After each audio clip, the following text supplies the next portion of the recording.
ne ake cewa bid'a ce. Ina da tarbina irin na roban nan haka fari mai mutsi-mutsi a filin haramin maka da asar da azumi na cin 1980 wani abu ne. Sai wani balarabe ya gani sai ce me yasa kake jan wannan carbin, sai ce masa ai lissafi ne. sai ce da za ka bari ka yi da 'yan yatsu da ya fi. sai na ce masa saboda me da 'yan yatsu ya fi, sai ce zai ba da shaida gobe kiyama. na ce ka yadda haka ne ya ce, na ce to ina da shaida biyu kenan, saboda 'yan yatsan da shi nake jan carbin kaga zai ba da shaida carbin ma zai bayar. da ya kalle ni sai ya shuru, sai ce yance ko ka karanta littattafan sufaye, sai ce wasa na karanta. me ka karanta? na ce na karanta ihya ulumuddin. ce daga ina? na ce daga bismillahir rahmanir rahim zuwa tamar bihamdillah. shikenan na ce kuma akwai itihafus sadatul muttaqina sharhinsa ne juz'i 10 duk na karanta shi. sai ce mun da ka sani littafin ibn qayyim al-jawziya ka karanta shine zadul ma'adi fi hadi khairul ibad. sai ce wannan kake magana? sai ce bari maka talhisin sa. sai ne masa samari din littafin gaba daya. sai ce igasatul lahfan shi ma sai ne masa gaba ɗaya. sai ya kalle ni da wannan shekarun sai kenan sai ce to amma akwai madarijus salikina baina manazili iyaka na abu da iyaka na sa'ina ce na ban karanta ba. ashe ni na da usulinsa ma shine manazilus sa'irina ilal maula azza sha'aluhu na harawi. shi ma yana hannun na riga na karance shi, ban san shi aka dauka aka yi sharhi ba. sai ce to wannan littafin kam dole ni zan sai maka shi ka tafi da shi gida guziri. to shine ya je da kansa isiyo littafin juz'i 4 ya bani shi kyauta. aka yi wannan. ka ga magana cewa za carbi zama laifi bai zama ba. in dai shaida za a bayar da hannu na ja kuma ga carbin shaida ta zama ninki biyu. to da haka ya kamata a dinga la'akari ana lura. Allah ya taimake mu mu kula da magana shawala dan fodiyo dai a cikin zidiranu cikin masalihul insan. ya can zaka kai ɗanka makaranta sai ka duba kai nazari ka yi istikhara ma kuma bayan kai nazarin kai istikhara ka ba Allah zaɓi ya zama garanto ɗinka a gurin da zaka kai ɗanka karatu, saboda ƙiyamarsa ga baki ɗaya ka ɗauka ka miƙa. in aka kai shi gurin muci amana to ya cuta, ya mutu ƙurmus, ya asara rayuwarsa gaba ɗaya. to bai kamata iyaye su haka ba, ya kamata mai da hankali akan wannan. to Allah ya taimake mu, Allah ya sa mu cikin masoya, Allah ya yarda da abin da muke yi, Allah ya yarda da shi. Allah ya mana roƙonka kamar yanda sai na Muawiya radiyallahu anhu ya zo ya ga waɗansu a zaune sun yi halaka. ya ce da su me ya tsara ku a nan? sai ce mun tare ne muna tattaunawa irin baiwar da Allah ya mana ta musulunci, muna jin daɗi Allah ya fidda mu daga jahiliya. sai ya ce da su za ku rantse da Allah ba abin da ya zaunar da ku a nan sai wannan?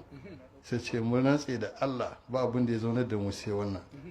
sai na Muawiya radiyallahu anhu ya ce ban sa ku ko rantse dan ina musu ko ina karyata ku ba, sai dan mu ma mun yi irin wannan zaman.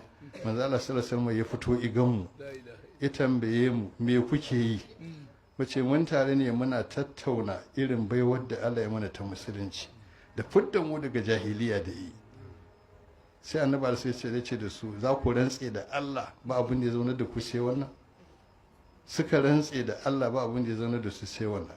sai annabi alaihi salam ya ce ban sa ku ko rantse dan ina musu ko ƙaryata ku ba, sai dan in gaya muku a yanzu Allah yana alfahari da ku a gurin mala'iku. to wannan haɗuwar da muka yi Allah ka shaida sha ƙaunar annabi ce alaihi ta haɗa mu, ko mu tunatar da junanmu irin saƙon da ka aiko annabi alaihi ya ɗora al'umma akai, shi muke tunawa junan me za mu tara akai. so da haka muna roƙon Allah mu ma Allah ya yi alfahari da mu a yanzu a almala'ul a'la. Allah ya haɗa mu alada da iyaye da kakanni da 'yan uwa da masoya da malamai da ɗalibai da dukkanin musulmi baki ɗaya. Allah ya sa mu cikin allazina yastami'una alqawla fayattabi'una ahsanahu aqulu qawli hadha wa astaghfirullaha li wa lakum wa li jami'il muslimin. Assalamu alaikum wa rahmatullahi wa barakatuh. Assalam. Alhamdulillah, alhamdulillahi rabbil alamin. Na tabbata duk wanda yake wannan gurin ya saurari malam da zuciya buɗaɗɗiya da kuma ainihin wato rai mai karɓar gaskiya. Duk lokacin da aka zo irin wannan bayanan, babban abin da ake shine malam dai ya sauke nauyinsa, wa ma alar rasuli illa al-balagul mubin. Ba wani abu ne akan manzanni ba ko akan manzo ba, sai ya isar da sakon Allah mabayani. To iyakacin abin da zamu iya yi bayan Allah shine a tara bayan Allah irin wannan, a faɗa mana sakon manzon Allah. Mu daina taruwa irin wannan muna tashi mai tafiyan mu ba mu aiki. Akwai masu magana suna cewa ai Kano ba shakka muna takama da magabatanmu, akwai waliyai a cikinsu, akwai shehunai a cikinsu, duk wannan gaskiya ne, duk gaskiya ne. Amma ku sani wannan magana da malami a ta ƙarshen nan, wallahi babu ruwan Allah da abin da kakanninka suka yi, kai ne za ka yi. Na sha gaya mutane cewa ku duba Andalus ba, ku duba Andalus irin manya-manyan guje da suke nan gurin, duk malaman ma'anar da suka zama waliyai aikin wannan malaman suka karanta. Duk wani waliyi ka san shi a nan kasashenmu aikin waɗannan bayan Allah ya karanta. Su ne in ka zo jin alƙali wani, alƙali ibn Rushd, ibn Abi Zaid al-Qayrawani, alƙali ibn Bashiri, alƙali wani, alƙali wani, alƙali wani, za ga duk a wannan kewayen suke. Amma ran da 'ya'yansu da jikokinsu suka ajiye wannan hanyar tasu, sai Allah ya jarrabe su.